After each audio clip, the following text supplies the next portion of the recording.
back to my channel. And my name is Bryce, and today we are watching another video by the Paint Explainer. And I really love his channel, and this video is about how high would you have to drop a steak for it to get cooked. So of course it's going to be kind of a, jokey, sort of funny video. And so without further ado, I'm really interested to jump into this. Please like, share, and subscribe if you like this video. Thank you so much, it really helps out. And let's jump right in. How high would we need to drop a steak for it to be cooked once it hits the ground? Science says that when an object moves through the atmosphere at very high speeds, the air in front of it doesn't have enough time to flow around it. This causes the air to get compressed, and when air is compressed, it heats up. Generally, this heating effect becomes noticeable when the object is traveling faster than twice the speed of sound. So it seems that it's technically feasible, right? When military jets like the F-22 Raptor fly incredibly fast, they often exceed the speed of sound, which is why they make those cool sonic booms.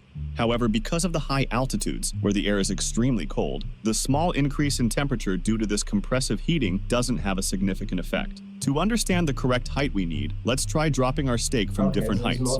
Starting off at 40 kilometers. As the steak falls, it will speed up quickly until it reaches an altitude of about 30 kilometers, where the air gets thick enough to start slowing it down. As the steak continues its descent, it will slow down more as the air becomes denser, and by the time it reaches the lower atmosphere, it will have slowed to around 30 meters per second. No matter how high the steak starts, it will take about 6 or 7 minutes to fall from 25 kilometers.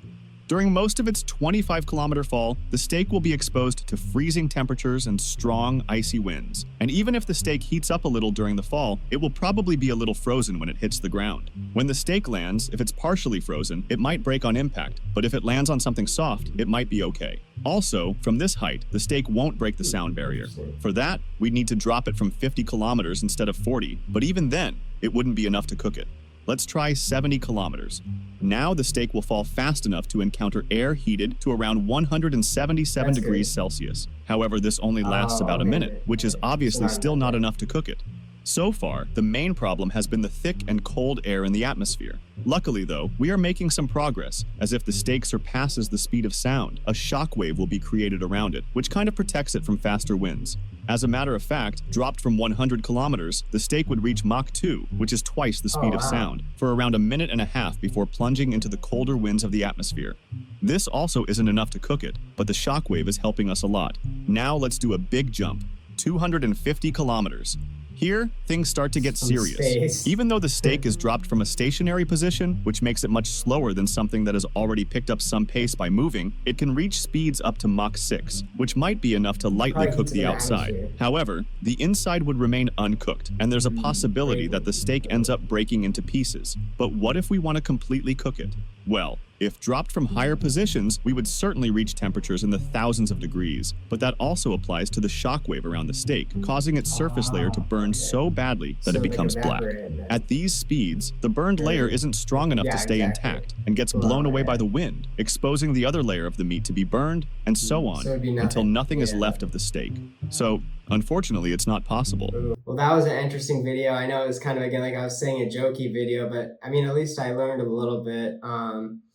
And I hope you all learned a little bit too. And I really like his other videos. And so on this channel, I'm really, I'm hoping to react to a few of his other videos as well. Again, as I keep saying, his videos are done very well, and I really appreciate them. And of course, this one, again, as I was saying, is sort of a jokey video, but I think he has some serious ones on the channel as well, when I've been, searching around to see what some of the titles are. And some of them are about like certain books or like movies, I think is what one of them was. But anyways, yeah, it was I'm really excited and looking forward to my next videos with you guys. And thank you so much for joining me today. And I hope to see you next time. And please like, share, and subscribe. Thank you so much. Have a great day.